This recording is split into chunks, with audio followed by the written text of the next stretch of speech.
22 अप्रैल 2025 को पहलगाम आतंकवादी हमले के बाद भारत और पाकिस्तान के बीच तनाव बेहद ज्यादा बढ़ गया है। इसी क्रम में हाल ही में गृह मंत्रालय ने राष्ट्रव्यापी मॉक ड्रिल का आदेश दिया है। ये राष्ट्रव्यापी मॉक ड्रिल 7 मई 2025 को होगी। राष्ट्रव्यापी मॉक ड्रिल के माध्यम से सिविल डिफेंस कितना कारगर है और उसमें किस प्रकार के सुधार की आवश्यकता है, इसकी जांच की जाएगी। साथ ही हमारी जो चेतावनी प्रणाली है वो कितना बेहतर तरीके से काम कर रही है, उसमें किस तरह की सुधार अपेक्षित है, इसकी भी एक जांच हो जाएगी, इसका एक मूल्यांकन हो जाएगा। आज इसी मुद्दे पर हम इन न्यूज के प्रोग्राम में चर्चा करेंगे। तो चलिए अपने प्रोग्राम की शुरुआत करते हैं और सबसे पहले अपने टॉपिक का एक सामान्य परिचय लेते हैं। आप जानते हैं कि 22 अप्रैल 2025 को पहलगाम में एक आतंकवादी हमला हुआ जिसमें 26 नागरिकों की मौत हुई। 25 भारतीय नागरिक और एक विदेशी नागरिक जो कि नेपाल से संबंधित था। तो 26 नागरिकों की मौत हुई। इसके बाद भारत और पाकिस्तान के बीच लगातार तनाव बढ़ता जा रहा है। इसी क्रम में गृह मंत्रालय ने सभी राज्यों को एक महत्वपूर्ण आदेश दिया है। वो आदेश यह है कि 7 मई 2025 को 244 श्रेणीबद्ध सिविल डिफेंस जिलों में मॉक ड्रिल आयोजित की जाएगी। इसका मतलब क्या है? 244 श्रेणीबद्ध सिविल डिफेंस जिले कौन से हैं? ये ऐसे जिले हैं जो भौगोलिक दृष्टिकोण से, जो सामरिक दृष्टिकोण से, यानी ज्योग्राफिकली और स्ट्रेटेजिकली बेहद ज्यादा इंपॉर्टेंट है। और अगर किसी भी प्रकार का हवाई हमला होता है या मिसाइल हमला होता है तो ये जिले बेहद ज्यादा संवेदनशील माने जाते हैं। इसलिए इन जिलों में सिविल डिफेंस को मजबूत करना, उसकी चेतावनी प्रणाली की एक जांच करना और उसका ठीक से प्रबंधन करना विशेष रूप से महत्वपूर्ण है। और इन्हीं 244 श्रेणीबद्ध जिलों में ये मॉक ड्रिल आयोजित करने का आदेश गृह मंत्रालय के द्वारा दिया गया है।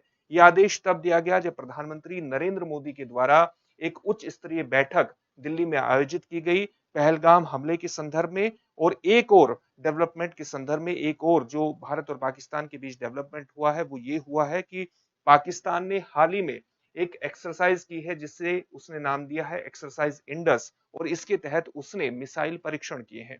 तो इन स्थितियों के बाद भारतीय प्रधानमंत्री द्वारा दिल्ली में उच्च स्तरीय बैठकें की गई और इसके बाद गृह मंत्रालय का 7 मई 2025 को राष्ट्रव्यापी मॉक ड्रिल करने का यह आदेश आया है।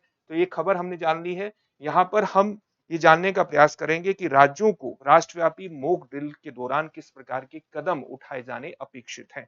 राज्य किस प्रकार से कदम उठाएंगे ताकि हमारी अलग अलग चीजों को एक जांच, जो हमारी चेतावनी प्रणाली है, जो हमारा पूरा सिस्टम है, जो कि सिविल डिफेंस का सिस्टम है, उसका एक मूल्यांकन हो सके, उसका एक आकलन हो सके और जहां पर सुधार करने की आवश्यकता है वहां पर राष्ट्र अपनी सुरक्षा को मद्देनजर रखते हुए सुधार कर सके। तो राज्यों से किस प्रकार के कदम उठाए जाने अपेक्षित हैं, उसमें से एक कदम यह है कि एयर रेड चेतावनी प्रणाली का परीक्षण होगा। यानी यह सुनिश्चित किया जाएगा इसके माध्यम से कि खतरे की स्थिति में किस प्रकार से त्वरित प्रतिक्रिया के माध्यम से हमें कदम उठाने हैं। मान लिया अगर किसी भी प्रकार से हवाई हमला होता है या बमबारी होती है तो उसमें हमारे जो सायरन सिस्टम है, एयर रेड सिस्टम है, एयर रेड चेतावनी सिस्टम है, चाहे वो सायरन के रूप में हो, लोगों को मोबाइल अलर्ट के माध्यम से या अन्य माध्यम से सूचित करना हो, वो कितना तेजी से काम कर रहे हैं जिससे व्यक्ति अपने जो भी जरूरी कदम है, चाहे वो शेल्टर के नीचे जाना हो या अपनी लाइटें बंद करना हो, उस तरह के कदम जल्दी से उठा सके और साथ ही हमारा जो एयर डिफेंस सिस्टम है वो पूरी तरह से काम कर सके जो भी हमला हुआ है। इसी को ध्यान में रखते हुए ये आकलन किया जाता है, एयर रेड चेतावनी प्रणाली का परीक्षण किया जाता है कि वो किसी भी तरह की आपातकालीन स्थिति में सही तरह से काम करे। तो मॉक ड्रिल में इस बात का परीक्षण किया जाएगा कि हमारा जो चेतावनी सिस्टम है वो पूरी तरह से काम कर रहा है और राज्यों से ये चीज अपेक्षित है। साथ ही भारतीय वायुसेना के साथ संचार लिंक को भी सक्रिय करना एक महत्वपूर्ण अपेक्षा रहेगी। महत्वपूर्ण अपेक्षा इसलिए रहेगी क्योंकि भारतीय वायुसेना से इस तरह की आपातकालीन स्थितियों में हॉटलाइन लिंक स्थापित करना, रेडियो लिंक स्थापित करना विशेष रूप से महत्वपूर्ण है। क्योंकि कई बार दूरसंचार नेटवर्क, मोबाइल नेटवर्क विफल होने की स्थिति में रेडियो लिंक के माध्यम से संपर्क को लगातार बनाए रखा जा सकता है। यानी होट होट हॉटलाइन लिंक का मतलब क्या होता है कि संपर्क में किसी भी प्रकार की बाधा नहीं है, वो लगातार बना हुआ है। और इसके लिए जरूरी है कि रेडियो लिंक के माध्यम से संपर्क स्थापित किया जाए। जो भी जिला प्रशासन है, जो भी स्थानीय प्रशासन है, उसके माध्यम उसका एक हॉटलाइन लिंक एस्टेब्लिश किया जाए भारतीय वायुसेना से, ताकि किसी भी तरह की आपातकालीन स्थिति में अगर कोई भी कदम उठाना हो तो वो त्वरित गति से उठाया जा सके। इसी प्रकार से कंट्रोल रूम और शेडो कंट्रोल रूम की कार्यपालिका कार्य प्रणाली का भी परीक्षण किया जाता है। आप जानते हैं कि कंट्रोल रूम वो स्थान होता है जहां पर आपातकालीन स्थितियों में सभी चीजों पर नजर रखी जाती है, उनकी निगरानी की जाती है और उनका प्रबंधन किया जाता है। शैडो कंट्रोल रूम का मतलब है कि अगर कंट्रोल रूम किसी भी प्रकार से बाधित हो जाता है, उसकी कार्यप्रणाली बाधित हो जाती है, तो शैडो कंट्रोल रूम एक वैकल्पिक व्यवस्था है जिसके माध्यम से अगर कंट्रोल रूम की कार्यप्रणाली बाधित होती है तो शैडो कंट्रोल रूम के माध्यम से उस कार्यप्रणाली को लगातार चलाया जा सकता है, चीजों पर नजर रखी जा सकती है, उनका प्रबंधन किया जा सकता है। इसी प्रकार से नागरिकों और छात्रों को सिविल डिफेंस के बारे में प्रशिक्षण देना भी इस मॉक ड्रिल का एक महत्वपूर्ण उद्देश्य रहेगा। नागरिकों को शत्रु हमलों के दौरान आत्मरक्षण के तरीके सिखाना और किस प्रकार से अगर किसी भी तरह की आपातकालीन स्थिति खड़ी होती है तो हमें आत्मरक्षण के रूप में किस प्रकार के कदम उठाने हैं, इसका भी एक परीक्षण हो जाएगा मॉक ड्रिल के दौरान। साथ ही क्रैश ब्लैकआउट उपायों की व्यवस्था का भी एक परीक्षण किया जाएगा। इसका मतलब यह है कि बहुत ही क्रैश का मतलब है बहुत त्वरित गति से, ब्लैकआउट का मतलब है चाहे हमारी स्ट्रीट लाइट हो, चाहे हमारी घर की लाइट हो, चाहे बिल्डिंग्स की लाइट हो, उन सभी लाइट को बहुत तेजी से बंद करना और अगर कहीं पर शीशे लगे हैं तो उन शीशों के सामने काले पर्दे लगाना, ताकि एक ऐसी स्थिति का निर्माण किया जा सके ताकि शत्रु अगर हवाई हमले करना चाहे तो वो अपने टारगेट की पहचान न कर सके। इसीलिए क्रैश ब्लैकआउट उपाय अपनाए जाते हैं किसी भी तरह की आपातकालीन स्थिति में, विशेष तौर से हवाई हमलों के दौरान। तो इस व्यवस्था का भी एक परीक्षण हो जाएगा।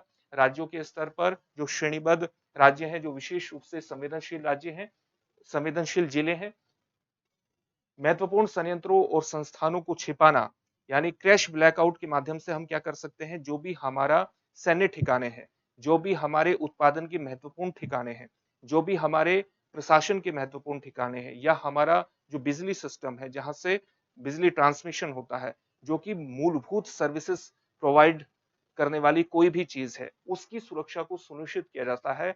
उन संस्थानों को सुरक्षित रखना विशेष रूप से महत्वपूर्ण होता है, क्योंकि अगर किसी भी तरह की युद्ध आपातकालीन स्थिति उत्पन्न होती है तो उसमें कई तरह के प्रोडक्शन को बनाए रखना, उत्पादन को बनाए रखना विशेष रूप से महत्वपूर्ण होता है। और इसलिए उत्पादन ठीक तरीके से बना रहे, इसलिए संस्थानों को लगातार छिपाना भी महत्वपूर्ण होता है और उसमें क्रैश ब्लैकआउट की व्यवस्था एक महत्वपूर्ण भूमिका निभाती है। इसी प्रकार से सिविल डिफेंस सेवाओं की प्रतिक्रिया, उनके रिएक्शन और उनकी एक्टिवनेस, उनकी सक्रियता का भी परीक्षण हो जाएगा, चाहे वो हमारी वार्डन सेवाएं हो या हमारी फायर फाइटिंग सेवाएं हो, अग्निशमन सेवाएं हो, हमारा बचाव कार्य हो या हमारा डिपो प्रबंधन हो। डिपो प्रबंधन का क्या मतलब होता है, जहां से किसी भी तरह की आपातकालीन स्थिति में भोजन, पानी, चिकित्सा सेवाओं का प्रबंधन किया जाता है, उसको हम डिपो प्रबंधन के नाम से संबोधित करते हैं। तो मॉक ड्रिल में इन सभी चीजों का एक परीक्षण हो जाएगा। साथ ही अगर नागरिक किसी एक खतरे वाले स्थान पर फंसे हुए हैं तो उनको वहां से निकालने की व्यवस्था का भी एक मॉक ड्रिल इस मॉक ड्रिल के दौरान हो जाएगा, यानी निकासी योजनाओं की तत्परता का भी आकलन हो जाएगा। आपातकालीन स्थिति में नागरिकों को सुरक्षित स्थानों पर भेजने की हमारी कार्यक्षमता कितनी है, उसका भी एक मूल्यांकन हो जाएगा इस मॉक ड्रिल के दौरान। तो राज्यों से यह अपेक्षित है कि मॉक ड्रिल के दौरान इन सभी स्थितियों का एक आकलन हो, एक मूल्यांकन हो और कहीं सुधार करने की आवश्यकता है तो वहां पर सुधार किया जा सके।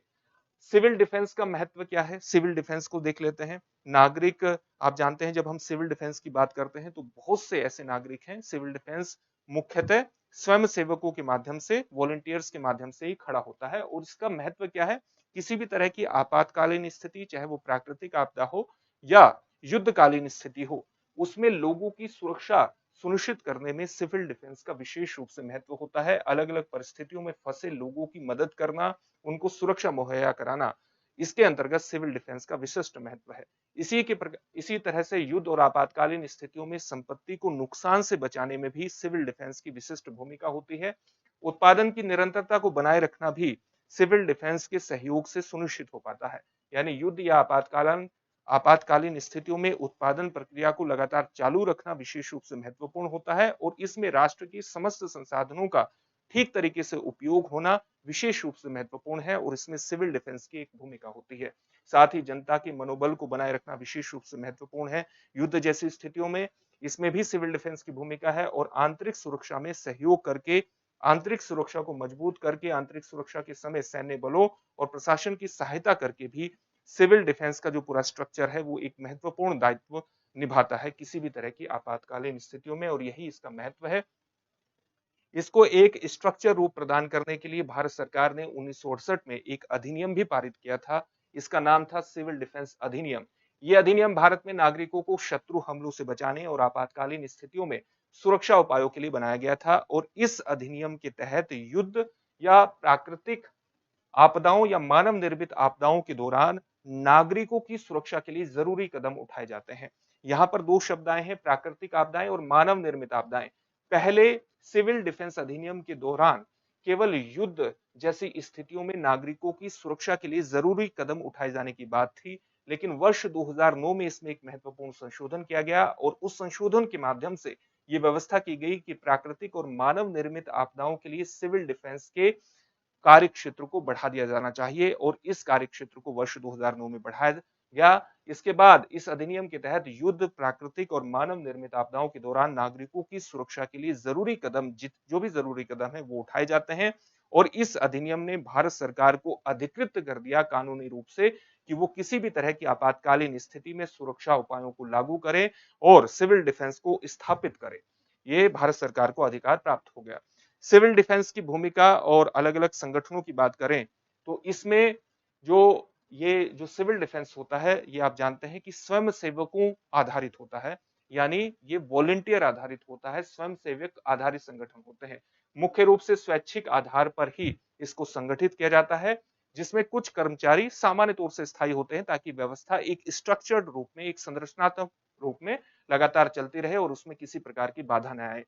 लक्षित स्वयंसेवक संख्या अगर बात करें, भारत में कितने सिविल डिफेंस स्वयंसेवकों की जरूरत है, तो वो है 14.11 लाख, यानी 14,11,000 सिविल डिफेंस वॉलंटियर्स की आवश्यकता है। लेकिन अभी तक केवल 5.38 यानी 5,38,000 सिविल डिफेंस वॉलंटियर्स ही तैयार हो सके हैं। तो यहाँ पर एक गैप है और इसको भरने की आवश्यकता है।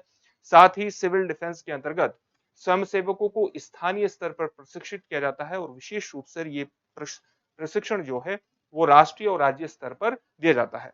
यानी सामान्यतः जो प्रशिक्षण की व्यवस्था होती है वो लोकलाइज्ड लेवल पर होती है, लोकल लेवल पर होती है, स्थानीय स्तर पर होती है, लेकिन विशिष्ट परिस्थितियों में राज्य स्तर पर और राष्ट्रीय स्तर पर भी सिविल डिफेंस को प्रशिक्षित करने का काम किया जाता है ताकि राष्ट्र की संरक्षा को बेहतर किया जा सके।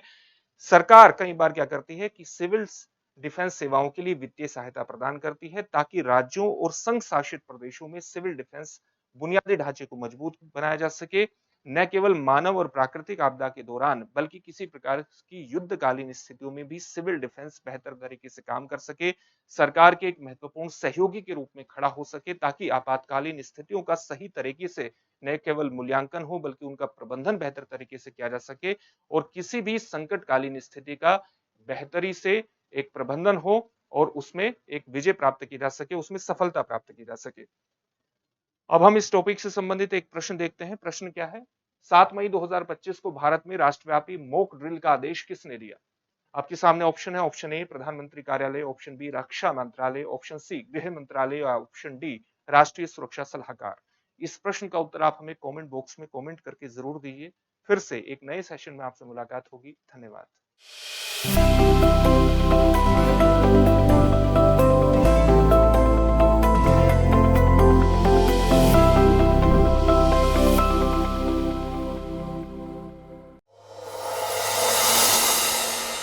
डियर व्यूअर्स, अपने एग्जाम की तैयारी को और बेहतर करने के लिए हमारे चैनल को लाइक, शेयर और सब्सक्राइब करना न भूलें।